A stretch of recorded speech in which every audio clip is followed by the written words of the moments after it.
Okay, so we're looking at here are the barriers, drivers, and then we want to get to the point where we're looking at the key priorities for what happens next, how we're going to take this all forward.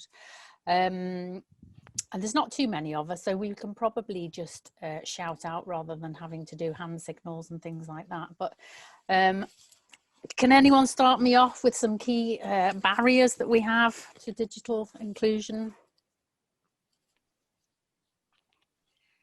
Hi. Hello. Yes. Hello. Hello, Hayley. Hello. I guess given the pandemic at the moment, if people aren't, so for example, elderly, or if we're not able to get, talk to people online, I guess how are people actually talking and understanding what people actually want and how we can help them? So I guess that's one of the big things at the moment. For me, I mean, I guess in terms of how we manage that, I think needs to be more awareness, I guess, around radio and TV and things that people are actually engaged in, as we're not going out to libraries and public places and things. But again, it all costs money, doesn't it? Mm-hmm. So then funding with that as well. Yep. Anybody else? Thank you. Yeah, I guess similar to that in terms of a lot of the voluntary organisations rely on physical events, don't they? Or, bringing people to a place to talk to them, whether it's a community group, whether it's a social event, and those opportunities are almost diminished now, aren't they? And some of the community groups I know have been looking at alternatives and putting digital type solutions around, so they're doing video conferences and things like that, but not all of them have got the capabilities to do that. So how do we support the community organisations to enable them to interact with their communities? Making notes. Yeah, totally agree. I mean, we're on working on the online consultation for GP practices, and we're getting feedback, but it's from people who are already using the system. And we're not able to speak to anybody at the moment. So I feel like the gap's just getting wider. And I guess I don't have a solution, but it's a real problem, I think, at the moment. Anybody else got any barriers they want to highlight? Yeah, what about the digital knowledge and skills? How do we support training the community? The people having difficulty to understand the usage of some of the digital tools. Do you mean how at the moment through COVID? Yeah, through COVID, actually, there's an increased use of digital tools. And see, for example, so we are having some difficulties for patients. Actually, they are probably in a specific age groups struggling actually to understand how to use video, for example, the video consultation process. So I think language is a big barrier as well, because the majority of tools being developed are written in English and don't have a conversion tool associated with them. So, unless they have interpreters with them, which they potentially might have at home, but they may not all have that facility. And so, before they've even got started, that, that it's a barrier before they've even started. So that's a big thing that I work with Hayley, that we've picked up as part of the online consultation work. There's a big cohort in our region that English is not their first language, and so just won't interact with digital tools at all. So they're just kind of put off because it's not, so they won't even go there. There's nothing to encourage them and entice them in. No, and a lot of the GP receptionists are multilingual, so can interact with them on the telephone, or if they walk in the door, that they can communicate really well. But when you're faced with a digital tool that doesn't work that way, it's a massive barrier. Okay. Yeah, we're also finding in some of the areas that the practices, I guess I think one point is that they do know their area and they do know their customers, but we're also struggling to get them to actually to try or to prompt or to because they're saying, oh no, they won't want it, but I don't know if that, and it could be true, they don't want it or they can't use it, but I sometimes feel that the practice staff maybe, not even try, not, I think that they may do, I guess, if they was recommended or if they showed them how to use it or to try and encourage them. As I say, I'm not saying that isn't an issue, but I do think that we might be, we might be assuming. Yeah, I've written making assumptions here. That, whereas it's kind of. And I think we do that with the elderly as well. Saying, "Oh no, they won't want to. They won't want to." In actual fact, some of them actually really do want to. Yeah. It feels like we're what's the word? We're patronising them in a way to say, "Oh no, they won't. Oh no, they can't be bothered with that." When in actual fact, some may want to. We're not saying it's the only way.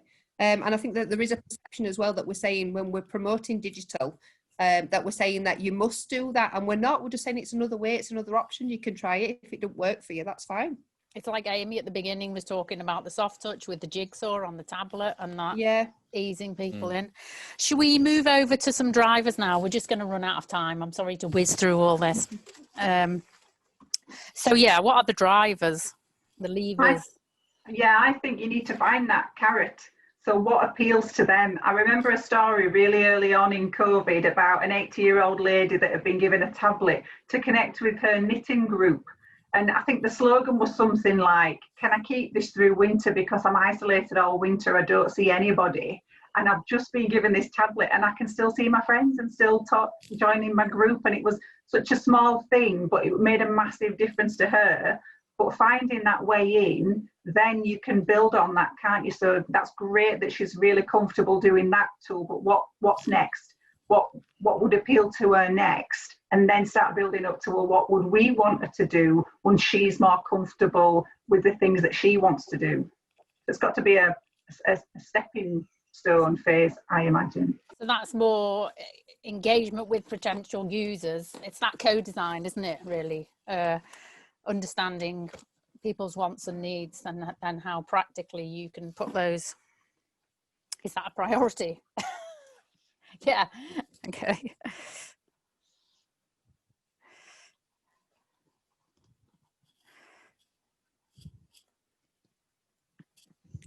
And what about funding always comes into it? How is this all going to be supported in terms of making it happen? I think that's probably always the difficult thing. We'd do what we could if we had an endless amount of money, wouldn't we? But I think we need to look at how we link more into industry partners. So places like the banks that are already offering digital training for people to get online with the banking because they want their customers online. So how do we utilise that type of facility that's already there, but get them to build into the story about what they can do for health reasons as well, health and care reasons, and build it up that way.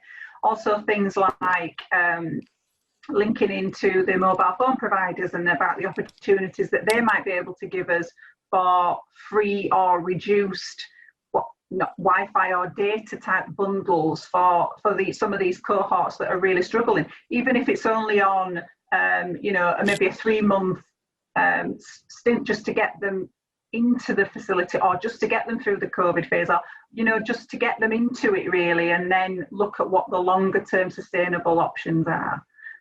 Getting Wi-Fi built into housing, so it should be part of every single infrastructure now, shouldn't it? It's a utility like gas and electricity. Wi-Fi should just be part of every single building, and public spaces should all have to have free Wi-Fi, and it should be easily accessible. So you're not having to hunt around for a password to find it. You should just be able to get onto it. It's got to be that easy. More free trials, donating old devices, things like that. I don't know about anyone else, but I've got a lot. I've got 4 phones. To be fair though, they're not the latest smartphone things, but it doesn't matter. If you could just at least get on, could we have like a donate your devices? And I mean, some of them might need a few tweaks and stuff like that, but could we get these repair shops or? Well, no, because Ros did put that company on the front page. You can donate your old devices to that. Sorry. and they will distribute them. So they're doing work with asylum seekers, but also school children that don't have access at the minute for COVID. Yeah. We received a questionnaire from both of my schools. I live in Huddersfield, asking what devices we've got and who has access to them and things like that. So I thought that was really good. You know, actually finding out who's got what. I'm not sure if it was a part of the a lockdown strategy, but still. Yeah, I was the same, but we're in the same local authority, aren't we? So it might just be a Kirklees thing that they're doing, or I don't know whether all schools have been asked to do it. That would make sense, wouldn't it? Yeah, but I think that there's definitely something, you know, in terms of quick wins and things that we could do now, is around donating devices and getting those out then as well. Who can we safe and send them out to people? Because as I say, we've lost connection, or I feel it might just be me. I don't feel like I get anywhere. So apart from supermarket, so I feel like I've lost touch. And if people are online, I'm not connected to them either. Any other priorities? So I think what we've got so far is kind of hop, skip and a jump stuff. We've got, what have we got? 5 minutes? Are we going to, I can't see that. So there's devices and things like that are things that maybe we could do quite quickly. Longer term, it's going to maybe those corporate organisations like the banks and people that organisations that are realising that digital is great for their business, and can we hop on the back of that and tailor it a bit. And then housing and getting Wi-Fi and access to the internet as a free thing. Is there anything else? There will be. What the priorities? So we've been talking about whether we can get some type of voice activation software, so someone that doesn't speak English as their first language could speak in their natural language, and it would convert it into a digital form. So we were looking at it on the back of the online consultation, if it could populate the data into the online consultation form in English for the practice staff to read. And then if we can get it to work on that tool, potentially we could then lift and shift that tool to other digital, you know, that technology to other digital tools, and it will solve a problem with people that don't speak English, but also if they've got a disability and they can't type, they could still speak, and it will convert it into text, and it would solve multiple different problems, I think, just with one technology. Because was it Pete that was talking about something from a guy who had visual impairment, that he could get his letter but he couldn't get it emailed, and he had to, so maybe there's something there around an existing technology that could be tweaked. But I don't know. Were you going to say something, Krishna? I was actually saying, the technology is already there. The apps are already available actually on the app stores. Yes, if you talk to a language, it will translate to different language. That apps is when we went to Rome, actually we used that app because we couldn't actually talk, otherwise difficult. So yeah, that kind of technology is available on the app stores. So it's kind of, how do we find out about them is a problem then, isn't it? Yeah, that's finding, And how do you integrate them as well? So it's all right having that just as an app on its own, but we need it to integrate with the digital tools that we want the people to use. So we need the developers who are creating the solutions to work with that type of technology and build it into their design. And so the NHS even are just developing tools, aren't they? They've just rolled out the COVID app. A lot of confusion about, should I be downloading the COVID app? Should I be downloading the NHS app? What does each do? Why do they not talk to each other? And again, they're in English. So, you know, we've put barriers out there on day one. Yeah, and not to be pessimistic, but again, I think that the software, I think you require quite a new phone, don't you, for the new COVID app? I don't know. I think is it 7 and above iPhone? 7, which is a shame. I was going to say, Dawn, one of the so we've got the Orca. You know, Orca is in West Yorkshire actually, isn't it? Orca. So they're an apps library, and they try and, you know, they give apps a really good testing over, so they're really sort of trustworthy. And I wonder whether we could in our area sort of promote that, so that, you know, both people working in a system and people who want to sort of try out apps know where to go, because they're really good. It's a really sort of safe background, isn't it? Yeah, we do promote them already within the region, but I guess it's putting a focused effort on it now. I guess maybe it might be the way forward. And it's not exactly digital inclusion, is it? Because it's, you know, you're talking about people who are already accessing stuff, but Yeah, it's one layer of it.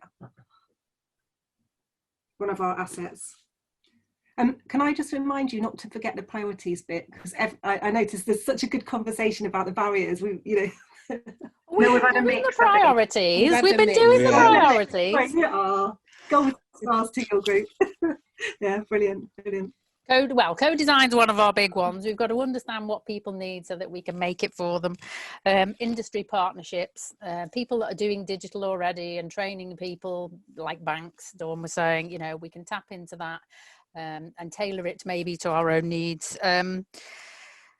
Mobile phone, free data, free SIMs, all that kind of stuff that John was talking about early, and then having access to Wi-Fi freely. And then other things, donations of kind of kit, which I think you were highlighting at the beginning, Ros.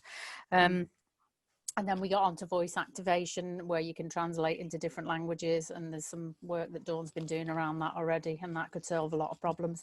And generally it seems some of the barriers are that COVID is making this gap even bigger, and you can't even go and talk to someone and say, well, what do you need? How can we help? Because people aren't going out and, you know, are staying in and staying safe. So that gap is widening, is what Hayley was feeling. I wondered as well, when we're talking about the device donation, whether we could look as an ICS, asking all our organisations to be supportive of a policy that says we will donate all our devices to some type of, so not necessarily the one that you advertise, but to an organisation that can then repurpose them. Yeah. Because I imagine they just go to get destroyed at the moment, and you know. I've done a bit of research after Solidaritech and Lasson spoke to us, and I've got a little blog in the waiting of how to do it, because there are NHS organisations that have done it.